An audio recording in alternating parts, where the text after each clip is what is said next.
paz do Senhor, meus queridos irmãos.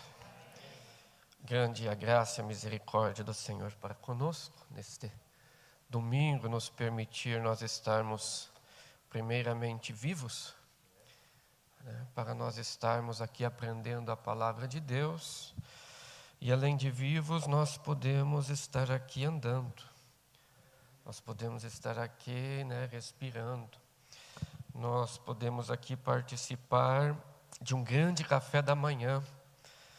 E aí a gente entende que esse ato que a gente considera simples de poder comer e beber é uma grande dádiva de Deus, é uma grande bondade de Deus para conosco. Só vai entender isso quem perde essa possibilidade e às vezes não consegue mais. Aí a gente vai entender que grande privilégio nós tivemos hoje. Desde ter descansado, desde ter levantado, desde termos retornado à nossa sã consciência, desde podermos ter tido um grande café da manhã, ter alimentado o nosso corpo físico. E agora podemos aqui estarmos alimentando a nossa alma, porque ela se alimenta das coisas que vêm do céu, da bênção de Deus, da palavra de Deus. Nem só de pão viverá o homem, mas de toda a palavra que sai da boca de Deus. Vamos aproveitar que os irmãos encontram-se em pé. Vamos fazer a leitura bíblica em classe desta oração que Jesus fez, que se encontra no capítulo 17 do Evangelho que escreveu o apóstolo João. Eu vou ler o primeiro versículo. Quem lê o versículo 2? Isso, versículo 3. Quem vai ler o versículo 3? Valdene. E aí nós vamos lá para o versículo 11. Quem leu 11? Para daí, isso, irmã. Versículo 12. Quem lê? Ninguém quer ler? Isso, irmã Edival, 12, versículo 13. A irmã Cibel, versículo 14. Versículo 15. Versículo 16. E versículo 17. Podemos fazer a leitura junto. Então eu leio primeiro, os irmãos que já marcaram seus versículos já podem indo subsequente um após o outro. E Jesus falou estas coisas e, levantando os olhos ao céu, disse: Pai, é chegada a hora. Glorifica o teu Filho, para que também o teu Filho te glorifique a ti. Assim como lhe deste poder sobre toda a carne, para que dê a vida eterna a todos quantos lhe deste.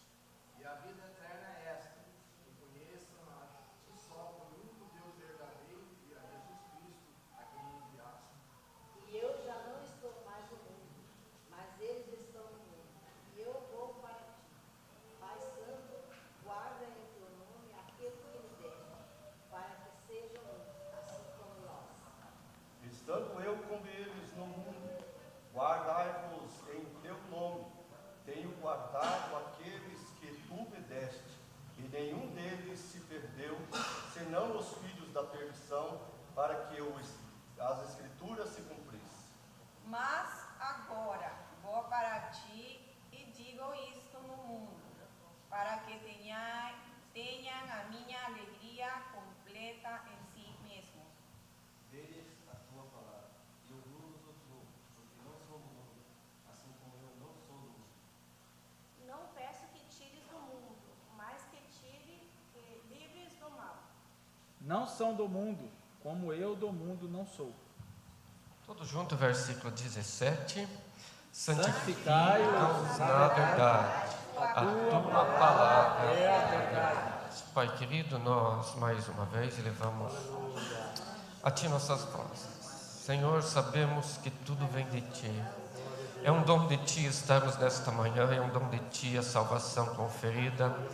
Senhor, nós te rogamos porque naquele dia o Senhor orou por nós, e se hoje aqui estamos é porque o teu clamor, Senhor, a tua petição nos alcançou, a tua graça, Senhor, chegou até nós. Abre o nosso entendimento nesta manhã para que recebamos tudo aquilo que o Senhor tem preparado para nós, que a tua palavra se torne a cada dia abundante em nós e através de nós, para a tua glória, é o que te pedimos, em o nome de Jesus. Amém.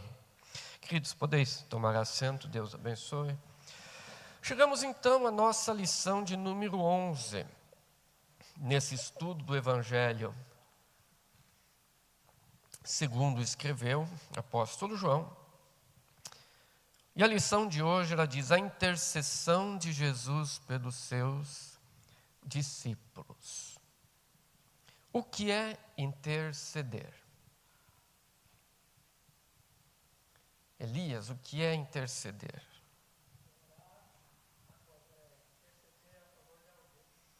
Isso, interceder a favor de alguém, interceder. Mas o que é interceder?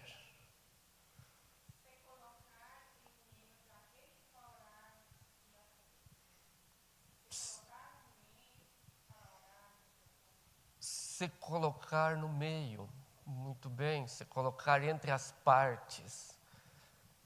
Concordam? Quem tem mais alguma coisa? Presbítero irmão Valdene, concorda? Acrescenta.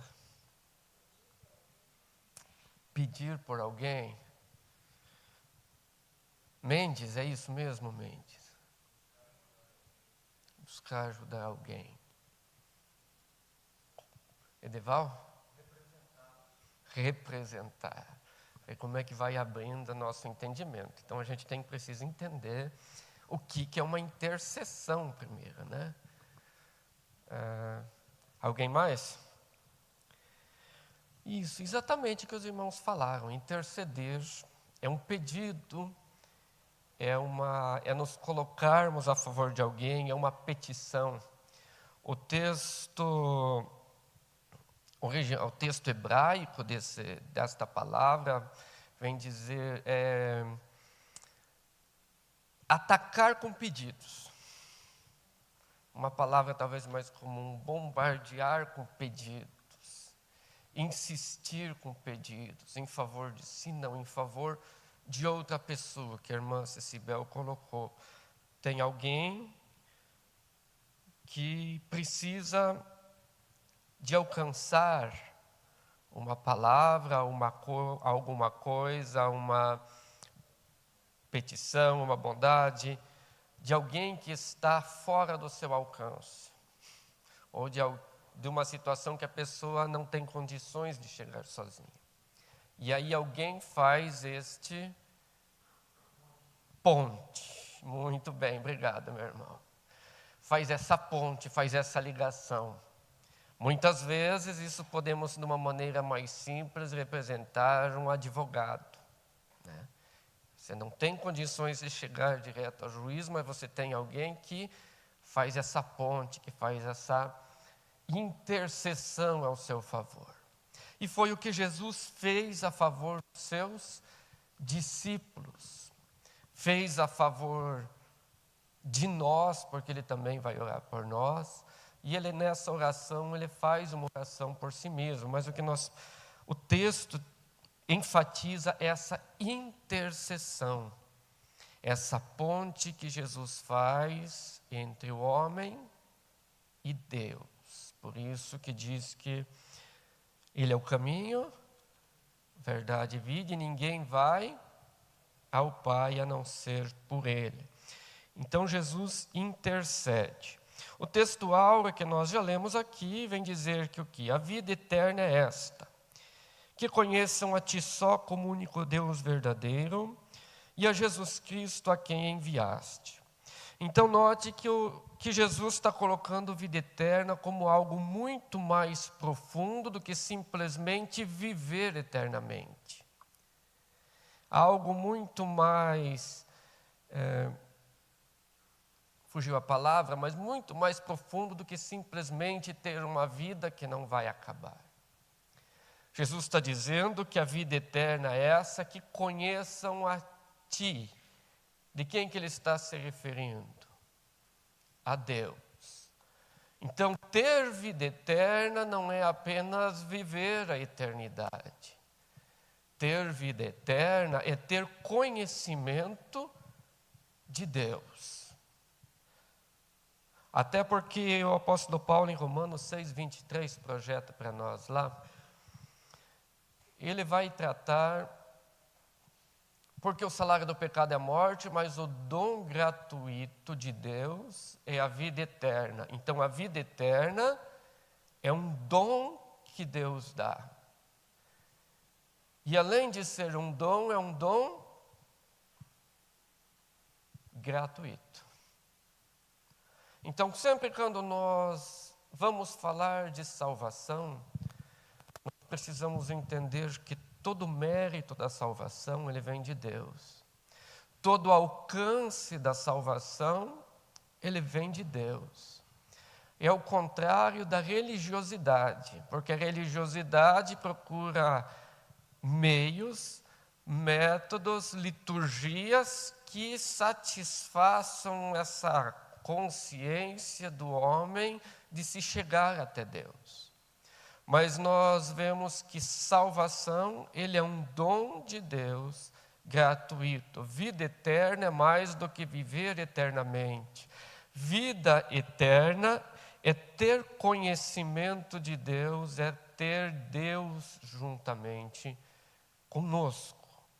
É isso que Jesus está falando, está oferecendo, está intercedendo pelos seus discípulos. Que eles tenham vida eterna, mas não é apenas viver muito ou para toda a eternidade. É viver sim para toda a eternidade, mas com Deus, conhecendo a Deus. E o texto, a verdade prática, nos diz que a oração que Jesus fez ao Pai em favor de si próprio, ou seja, Jesus orou em favor de si próprio. Essa oração do capítulo 17, ela pode ser então dividida dessas três formas que nós vamos ver na lição. Jesus fez uma oração em favor de si próprio, em favor de seus discípulos e da igreja, e ressoa ainda nos dias atuais. Então Jesus orou por si, pelos seus discípulos e por todos aqueles que creram e viriam a crer nele. E neste contingente nós estamos incluídos, graças a Deus. Aleluia. Então a lição hoje ela tem alguns pontos que nós precisamos alcançar, que primeiro é meditar sobre a oração de Jesus pela sua glorificação, que se refere à sua missão redentora. Nós vamos ver o que é glorificar a Deus, mas nesse aspecto de hoje, a lição vem trazer essa glorificação como a sua missão redentora. Examinar a oração pelos discípulos para que sejam protegidos e santificados. E terceiro ponto, mostrar a oração por aqueles que futuramente creriam, evidenciando sua perspectiva eterna e inclusiva no reino de Deus, ou seja, que o reino de Deus não seria apenas para aquele momento ali, como muitos dos discípulos achavam, mas que o reino de Deus teria uma perspectiva eterna e futura. Introdução, vamos à nossa introdução. Na presente lição iremos explorar João capítulo 17. Neste capítulo, descreve a oração mais significativa que o nosso Senhor fez em benefício de si mesmo, ou seja, da sua glorificação, bem como a dos seus discípulos e dos cristãos que viriam num futuro próximo. Nós vemos aqui, até o texto coloca, que essa é uma da oração mais significativa, porque a Bíblia ela vai trazer muitas orações. A Bíblia vai trazer a oração que Daniel fez, uma oração de confissão por ele, pelo seu povo. Vai trazer a oração de Jeremias, e Jeremias era um intercessor ao ponto que ele chorava pelo povo, que Deus vai dizer, pare. Vem nesse nesse contexto de interceder. A Bíblia também vai trazer outras orações de Jesus, mas essa oração ela é muito significativa, até porque é interessante que João ele vai relatar esta oração toda. Esta oração toda. E isso nós entendemos que só seria possível, apesar de que nós temos hoje, até já existiu no mundo, pessoas que decoraram a Bíblia, ao ponto de você falar uma passagem, ela dizer onde está escrito. Mas o que nos leva a refletirmos aqui, porque o João ele foi escrito bem posterior, né? E João estava junto nesta reunião em que Jesus faz essa oração. E João, após isso, ele vai escrever esta oração detalhadamente. E aí nós vemos isso, João 14, 26, que Jesus já tinha prometido isso para os discípulos. Ele disse que aquele Consolador que nós estudamos lição passada, o Espírito Santo que haveria de vir, que Ele enviaria no nome do Pai, Ele vos ensinaria todas as coisas e vos faria lembrar de tudo o que eu vos tenho dito. É interessante que a gente vai ver esse Espírito Santo trabalhando e fazendo os apóstolos lembrar de tudo. Ele trabalha com tudo aquilo que já estava com eles. Porque nós damos a lição hoje, pastor Alceu, semana que vem, você perguntar o que você falou tudo na lição passada. Não precisa nem ser. À noite já está difícil de a gente lembrar o que a gente falou de manhã. Mas tem um Espírito Santo que ele vai trabalhar no intelecto também. É por isso que a Bíblia várias vezes vai trazer esta expressão, até mesmo as mulheres quando chegaram no túmulo e não viram mais. Então, lembraram daquilo que o Senhor os tinha dito. E esse Espírito Santo, ele faz que João relembre tudo. E não é só João, né? Muitas vezes nós estamos numa hora de dificuldade e esse mesmo Espírito que estava lá, que ele habita no crente, ele faz lembrar uma palavra. Ele traz à memória uma palavra, ele traz à memória um versículo que nos traz direção, consolo, nos traz orientação na hora que nós precisamos. Então, sempre o crente ele precisa buscar estar cheio desse Espírito Santo. Então, a oração sacerdotal de Jesus é importante lição para a unidade do povo de Deus e de seu reino e propósito de promover o Evangelho de Jesus no mundo. Interessante que Jesus ele faz esta oração pedindo que o seu povo, que os seus discípulos tenham unidade, que eles sejam um, assim ele diz, como Pai, como nós somos, como eu sou um contigo e o Senhor é um comigo. Jesus não vai pedir nesta oração que eles tenham união, mas que eles tenham unidade. E tem diferença entre união e unidade, irmão Mendes? Os irmãos acham que tem diferença entre... Porque o Salmo 133 diz que é bom que os irmãos vivam em união. Mas Jesus aqui está rogando não pela união, mas pela unidade. Qual que é a diferença que nós temos entre união e unidade? Isso, Denise, fala para mim. Só pensando. Wellington, já ajuda aqui a sair dessa.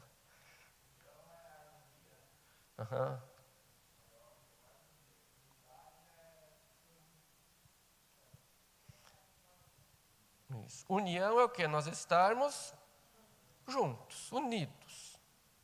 Então, a Bíblia considera muito bom os irmãos estarem em união, estarem reunidos. Quando nós viemos aqui para a escola, nós estamos juntos, estamos em união. Se Deus permitir, nós vamos estar no culto à noite, não vamos cultuar cada um na sua casa, nós vamos estar em união. E a Bíblia diz que isso é Bom, isso é bom. Mas Jesus está falando de algo maior. Ele está falando dos seus discípulos estarem em unidade. Todos em um só. Muito bem. Unidade é estar num único propósito. Unidade é estar em harmonia. Unidade é estar, o que a irmã falou, todos num só. E aí nós não precisamos estar todos juntos. Nós estamos num único propósito. E qual que é este propósito que une a igreja? Deus. Através da sua palavra. Então nós estamos em unidade pela sua palavra. Porém, nós podemos estar em união, todos juntos aqui, para nós estarmos prestando um culto. Mas independente de nós estarmos separados, nós somos um em Cristo, porque nós somos parte de um mesmo corpo. E neste corpo nós temos funções diferentes, nós vamos ver isso para frente na lição, acho que é no tópico 3. Mas Jesus, ele chama todos os seus discípulos de todos os tempos para estarem num único propósito, em harmonia, sendo um corpo, do qual Jesus é a cabeça. Então a introdução ela nos traz esta reflexão para nós entendermos esta lição de hoje, que Jesus intercede, Jesus apela aos seus discípulos, Jesus para que eles sejam um, assim como ele, como o Pai é um. A oração de Jesus e sua glorificação. A oração, entre todas as orações documentadas nos evangelhos, é indiscutível que foi João que relatou possivelmente a mais elaborada oração. No início de João 17:1 está escrito: Jesus falou estas coisas. Esta frase remete ao discurso do Senhor Jesus sobre a vinda do Espírito Consolador, conforme estudado anteriormente. Na realidade, esta frase, Jesus falou estas coisas, ela está se referindo desde João 14. João 14, Jesus começa a trazer um discurso aos seus discípulos. Eles estão reunidos e João 14 começa que predomina uma mensagem de conforto. Os irmãos lembram que está em João 14, né? João 14. Isso, mas ele é o 26, mas João 14, versículo 1. O texto todo, que é o que? A promessa, não vos deixarei, isso, não se turbe o vosso coração, credes em Deus, credes em mim. Na casa de meu pai há muitas moradas, se não fosse assim eu vos teria dito, mas eu vou preparar lugar. Se eu for preparar, então eu virei. E se eu virei, eu vos levarei para mim mesmo, para onde eu estiver, estejais vós também. Então os discípulos estavam em uma situação de desconforto, porque eles sabiam, agora Jesus estava falando que seria tirado. Então Jesus começa com João 14 dizendo: mas vocês não fiquem perturbados, vocês não fiquem preocupados. Eu vou, mas na casa de meu pai há moradas. E se eu for, eu vou voltar, eu vou levar, eu vou cuidar de vocês. João 15, ele continua, que é o texto de eu sou a videira, vós os ramos, tiver. Jesus está dando uma mensagem de comunhão. O que vocês precisam é estar ligados em mim.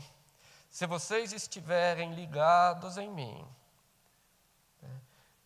a seiva que corre no tronco é a mesma que corre nos galhos, e vocês vão continuar fazendo as obras que eu faço. Não precisam ficar preocupados, não vai cessar. E vocês darão muitos frutos. Agora, João 16, Jesus amplia: mas eu não vos deixarei órfãos, eu vou enviar outro Consolador, e este Consolador estará convosco, este Consolador vos ensinará, esse Consolador vos guiará, e esse Consolador é que está aqui nesta manhã, aleluia. Então Jesus está fazendo todas essas promessas, que eles sofreriam, que eles teriam dificuldades, mas que existia uma promessa que eles estariam com ele, existia uma promessa que as obras continuariam, tem uma promessa que o Consolador viria estar com eles, que eles não estariam sozinhos, que ele seria tirado, ele seria levado, mas o Consolador viria para dar continuidade. Agora, o texto ele começa em João 17, e Jesus falou essas coisas, ou seja, diferente das outras vezes que Jesus sai para o monte orar, no lugar em que eles estavam, o texto dá a entender que Jesus falou estas coisas, ou seja, terminou esse discurso, levanta os olhos aos céus e diz: Pai, é chegada a hora. Aleluia. Notemos aqui que Deus não faz as coisas aleatoriamente. A obra de Deus não acontece ao acaso. Jesus disse: a hora é chegada. E aí nós vemos tantas vezes que Jesus, os judeus queriam matá-lo, mas diz que ele sai do meio deles e eles nada fazem. Jesus chega num lugar, eles querem prender e eles nada acontece, porque a hora não era chegada. Mas Jesus está ciente, agora ele levanta os olhos e diz: Pai, é chegada a hora. Deus não trabalha no acaso. Deus tem os seus planos e os seus planos são perfeitos. Os seus propósitos se cumprirão. Por isso que o apóstolo Paulo diz Gálatas, é chegado, Gálatas capítulo 4, é chegada a plenitude dos tempos, enviou Deus o seu Filho, nascido de mulher, ou seja, no tempo certo. Para nascer, Deus prepara um tempo ideal, em que existia um governo, existiam as estradas que foram preparadas pelos romanos, existia uma questão cultural que propiciou a tradução da Bíblia, o grego que levou a Bíblia a todo mundo, né, a cultura. No tempo certo, Deus programou para seu Filho chegar.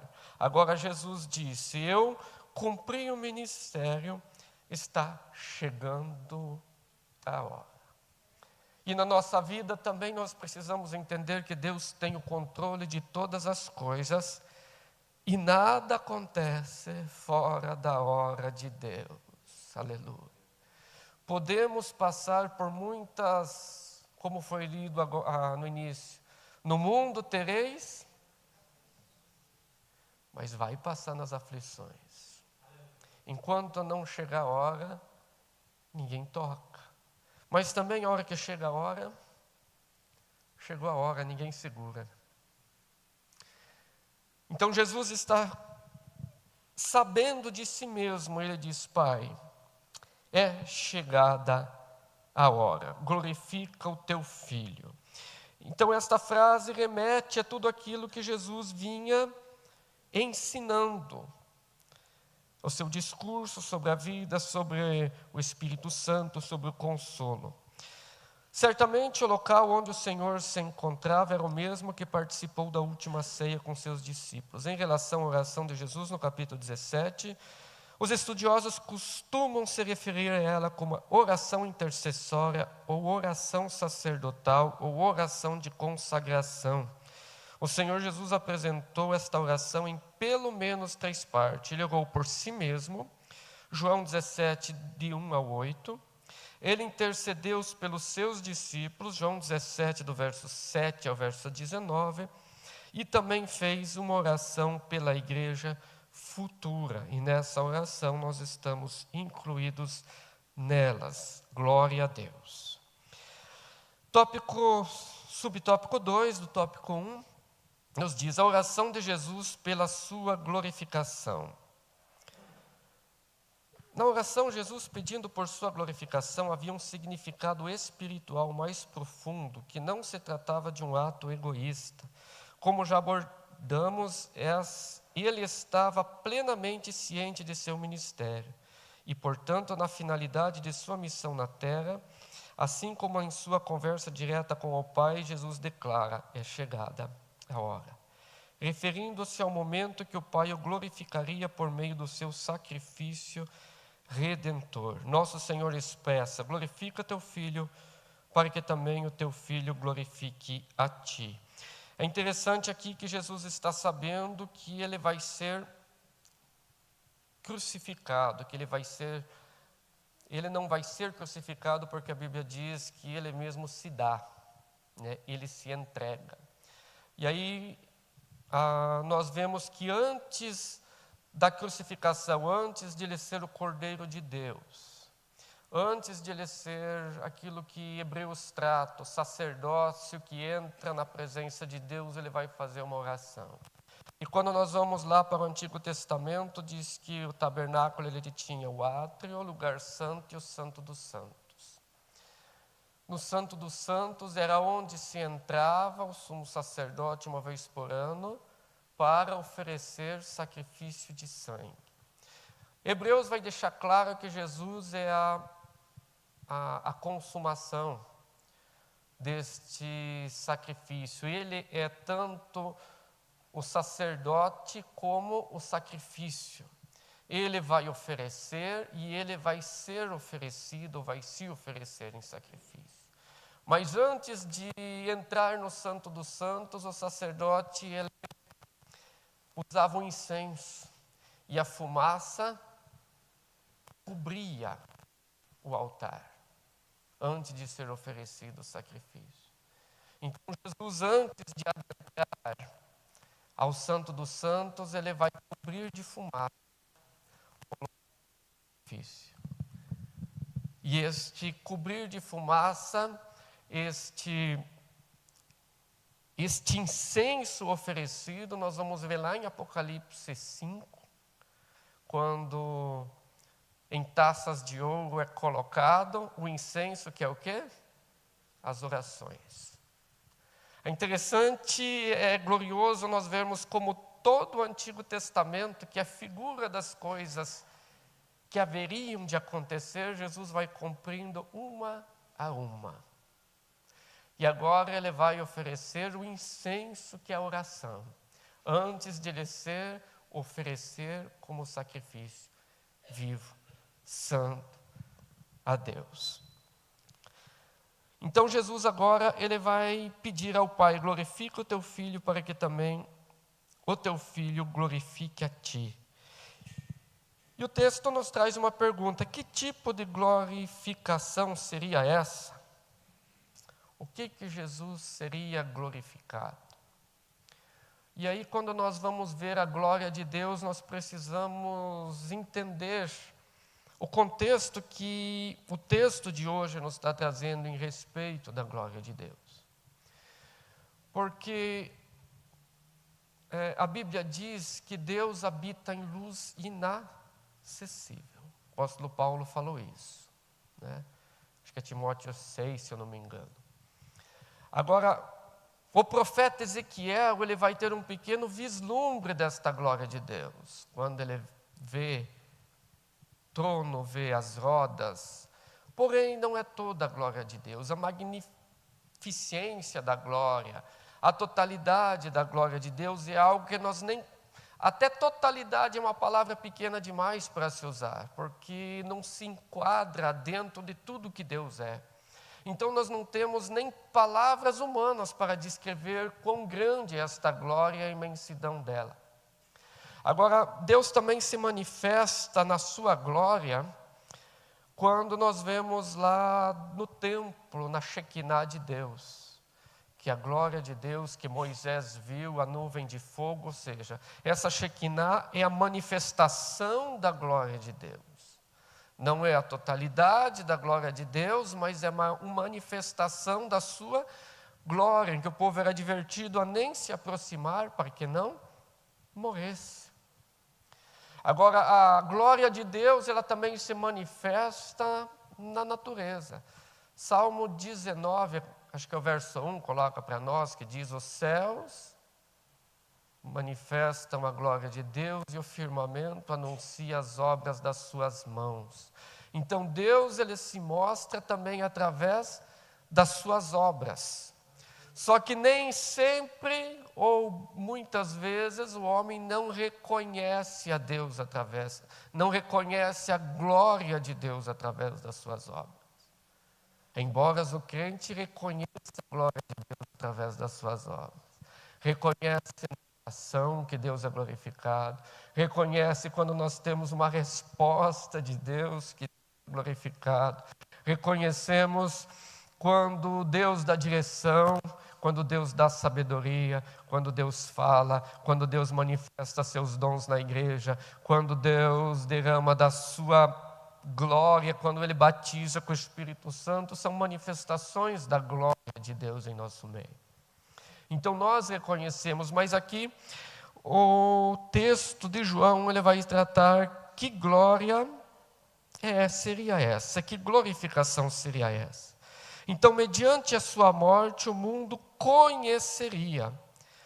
A vida eterna seria oferecida a todos que aceitassem como Salvador. Glorificar alguém significa torná-lo conhecido.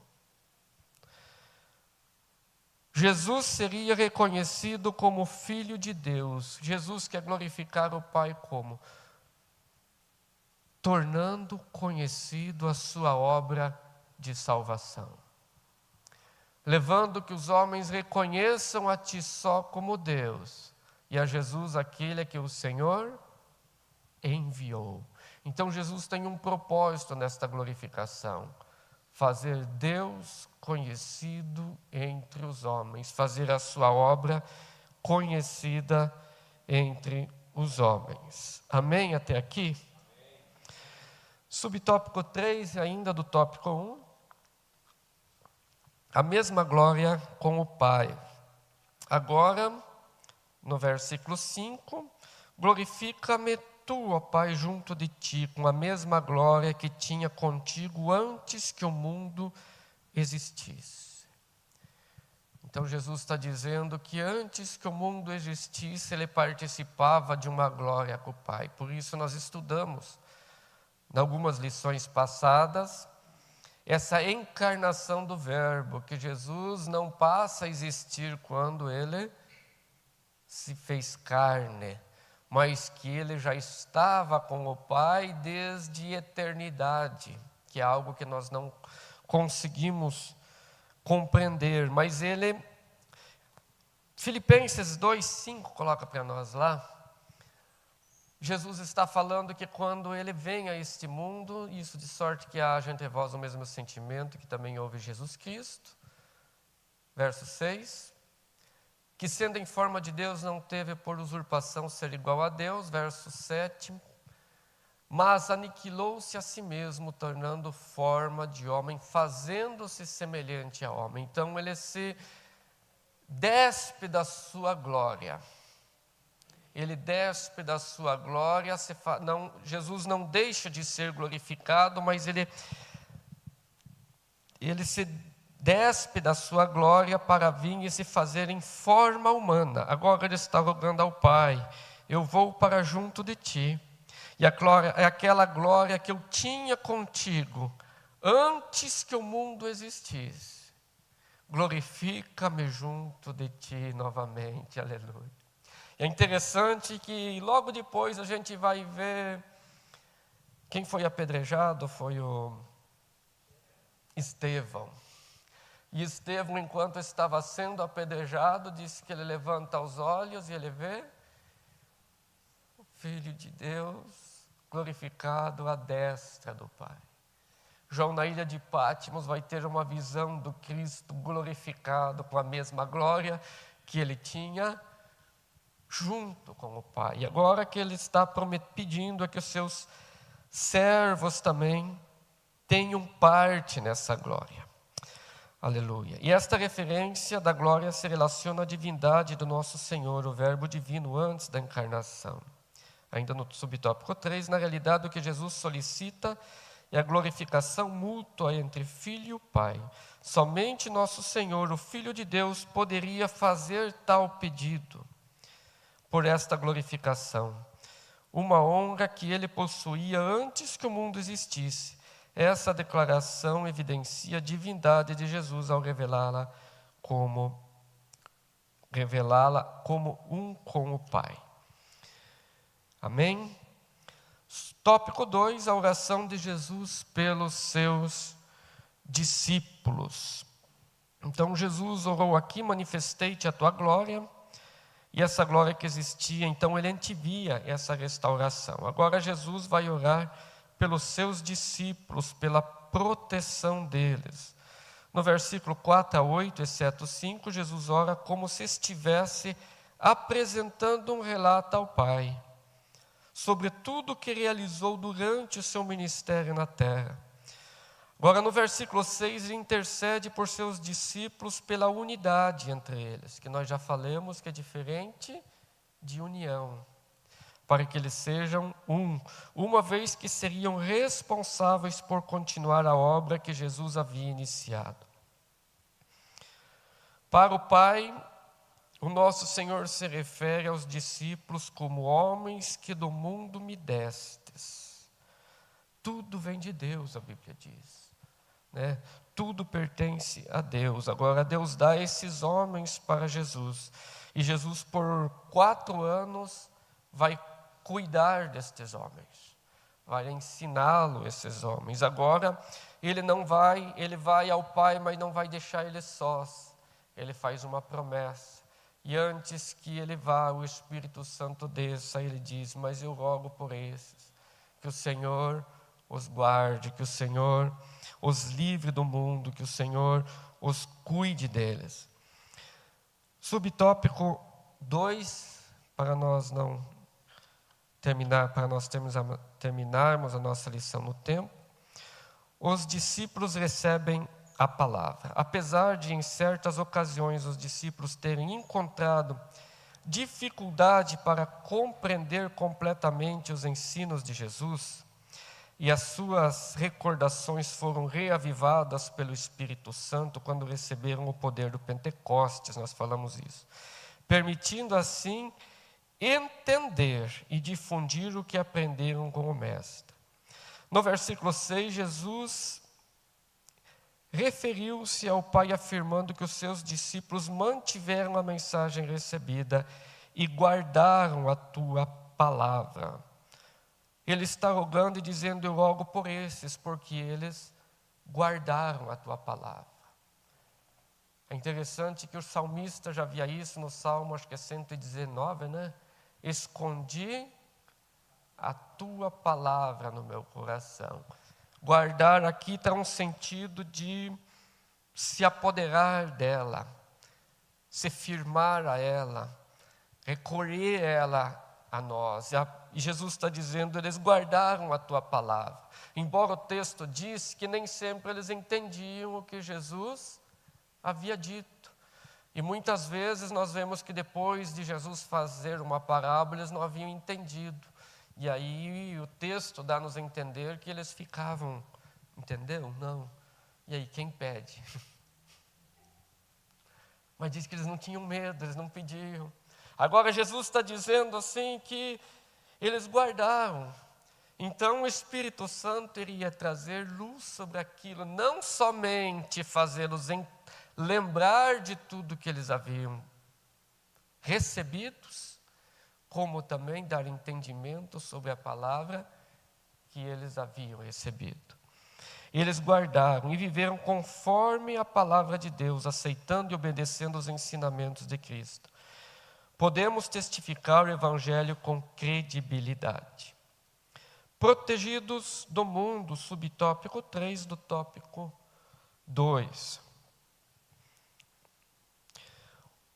O versículo 14 afirma: dei-lhes a tua palavra e o mundo os amou. Não. Dei-lhes a tua palavra e o mundo odiou. Pastor Silas fez muito bem referência até nas 2 lições passadas que ele estava aqui, né? sobre este tema. Pedro ainda diz: salvai-vos desta geração perversa. Nós precisamos entender que a igreja ela vai agir, e ela precisa ser sal, ela precisa ser luz, ela precisa ser sal porque influencia, ela precisa ser luz porque demonstra onde está as falhas, ela demonstra onde está o erro. Então a igreja precisa, a igreja tem este papel, mas nós precisamos entender que este sistema mundano, e aqui o termo mundo ele precisa ser entendido dentro do contexto. Mendes, que está aí, é professor de teologia, pode nos ajudar, né? O mundo pode se referir dentro do contexto como o mundo físico, os planetas, aquilo que existe. E no princípio, criou Deus, e os mundos pela palavra de Deus foram formados.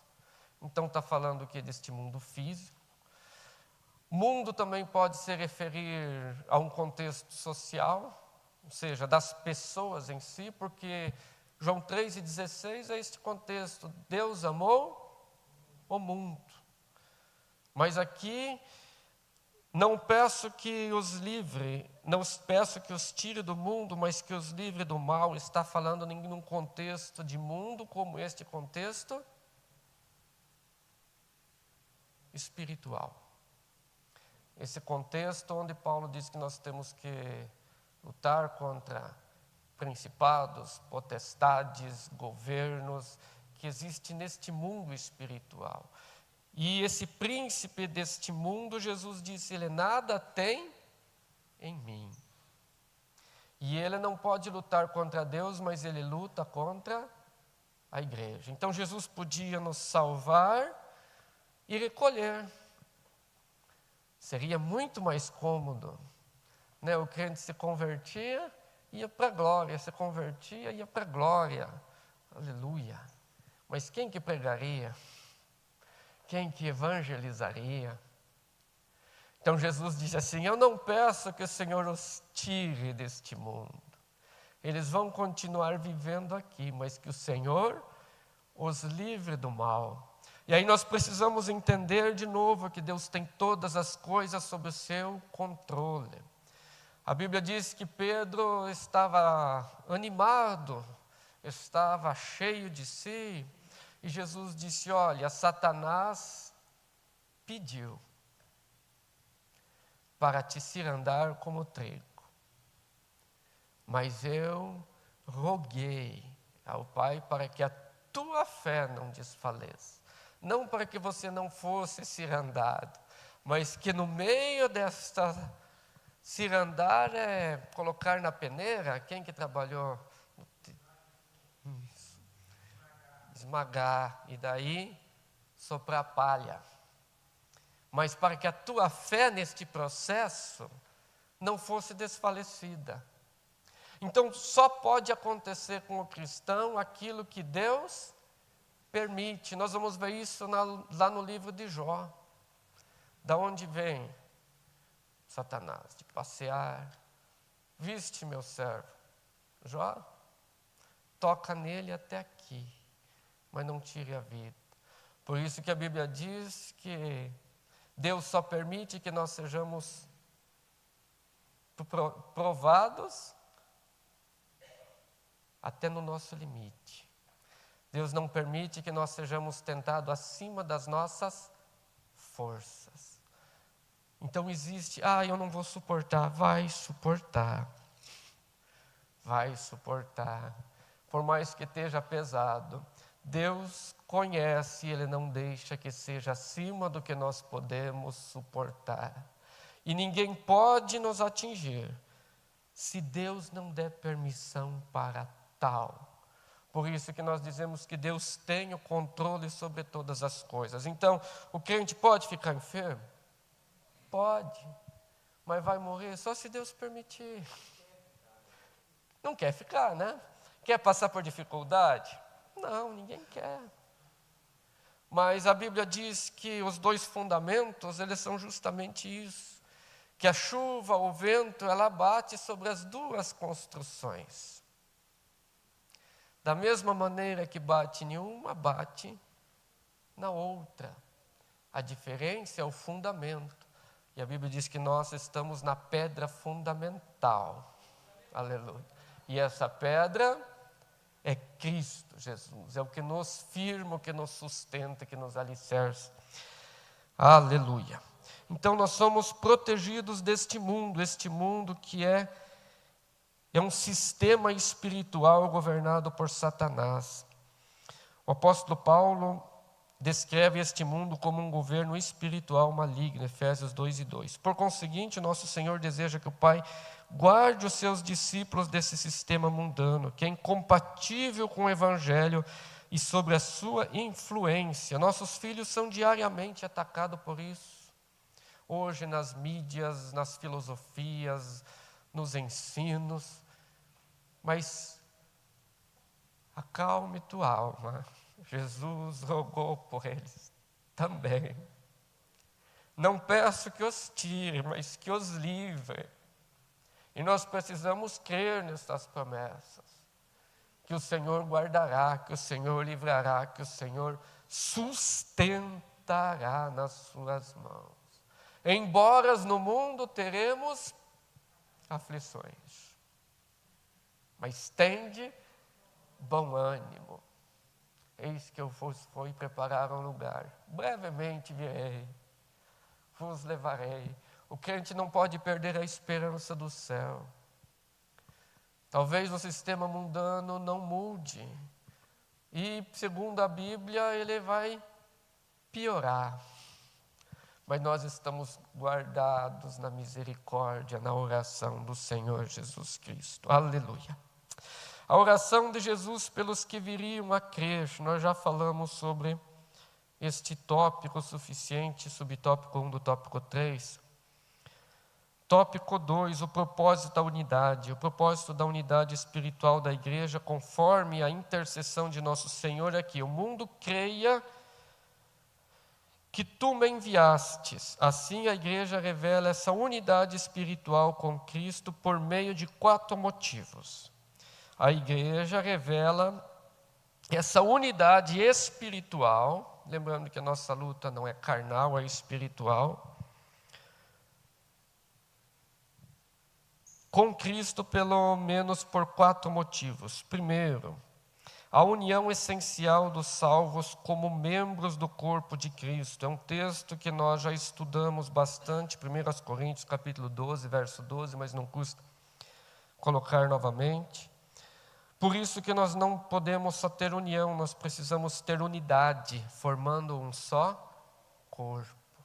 E aí o apóstolo Paulo diz que, Romanos 12, 1 Coríntios 12, 12, que num corpo há muitos membros. E todos os membros, sendo muitos, são um só corpo. Assim também é Cristo. Agora, a igreja, ela precisa ter essa unidade porque ela é um só corpo. Porém, a cabeça da igreja é Cristo. E agora a Bíblia diz que Deus dispôs esses membros no corpo. E aí, por isso que nós precisamos entender, estamos no corpo, Deus nos colocará no lugar certo. Eu não preciso querer aonde Deus não me colocou. Se eu colocou como o dedo do pé, é a função de dedo do pé que nós precisamos ser. Mas ninguém vê, tira ele para ver o equilíbrio. É incrível como você perdeu o dedinho do pé, a gente perde um equilíbrio. Mas alguém acha bonito o dedinho do pé? Mas Jesus disse que cada membro tem uma função no corpo, e o corpo não tem nenhum membro sem função. E Ele mesmo colocou como Ele quis. E quando cada membro faz bem a sua função, o corpo tem esta unidade. Por isso que não é só união, é unidade, no mesmo propósito, no mesmo objetivo, que é glorificar a Deus. Aleluia. A união dos salvos promovida pelo conhecimento crescente sobre Cristo. Coloca 2 Pedro 3:18. Antes crescei na graça e no conhecimento de nosso Senhor Jesus Cristo. Graça e conhecimento de Cristo. Então nós precisamos crescer na graça de Senhor e no conhecimento do Senhor. Então a igreja ela precisa ter, ela é um corpo, ela precisa ter unidade, ela precisa todos os membros viver em função do outro, mas ela também precisa ter crescimento. Crescimento. A união essencial dos salvos desenvolvido no fruto do Espírito, Gálatas 5:22, que são as 9 partes, né? Mas o fruto do Espírito não são os frutos do Espírito. O fruto do Espírito é amor, gozo, paz, longanimidade, bondade, fé, mansidão e temperança, diferente dos dons que ele distribui como quis. Que a outro. Aqui o fruto é um. Então nós não podemos dizer, eu tenho fé, mas eu não amo. Eu tenho paz, mas eu não tenho mansidão, não. Não tem como. O fruto do Espírito é como se nós fôssemos aqui didaticamente colocá-lo ele como uma laranja com seus 9 gomos, mas é um fruto só, e ela só é completa quando ela tem todas as suas partes. Então esse desenvolvimento aqui não é um dom, aqui é um fruto. O fruto é desenvolvido, fruto é gerado, fruto ele vai crescendo. Então crescei na graça, no conhecimento, mas o cristão precisa o quê? Gerar o fruto do Espírito Santo na sua vida. E por último, a união essencial dos salvos manifesta na glória como Filho de Deus, detentores da vida eterna. É a maior esperança que a igreja tem. É a vida eterna, e essa vida eterna não é viver para sempre, mas é estar para sempre com Deus. Amém? Subtópico 3, nós já falamos sobre ele. Conclusão. É extraordinário perceber que a oração sacerdotal de Jesus Cristo combina a ressoar nos dias atuais. Continua a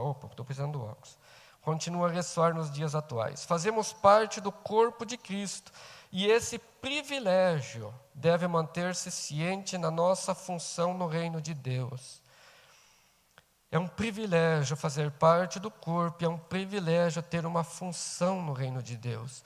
Por isso temos responsabilidade de nos apresentar entusiasmados para testemunhar com coragem o Evangelho, revelando a obra que o Senhor Jesus realizou no Calvário. Que Deus abençoe os irmãos.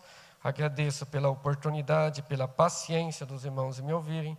Que Deus continue os abençoando em o nome de Jesus. Vamos então nos colocarmos em pé, vamos dirigir a Deus esta oração, pastor Alceu, fazendo uso da palavra nesta manhã. Pai querido, nós te rendemos graças mais uma vez. Te louvamos pela obra do Calvário. Que, Senhor, não é uma obra humana, não é uma obra, Senhor, em que há méritos humanos, mas toda a glória é tua, todo mérito é teu, todo louvor é para ti. Aprove a ti, Senhor, nos salvarmos no meio de uma geração corrupta e perversa que se chama mundo. E o Senhor nos deu um lugar no teu corpo, nos deu o privilégio de te servir. Ajuda que a tua igreja, Pai querido, ajuda que nós possamos fazer a cada dia, Senhor, com zelo, com entusiasmo, com força, Senhor, com vigor, Senhor, com gratidão em nosso coração, e que tudo seja feito para a tua honra, para a tua glória e para o teu louvor. É o que nós te pedimos em o nome de Jesus.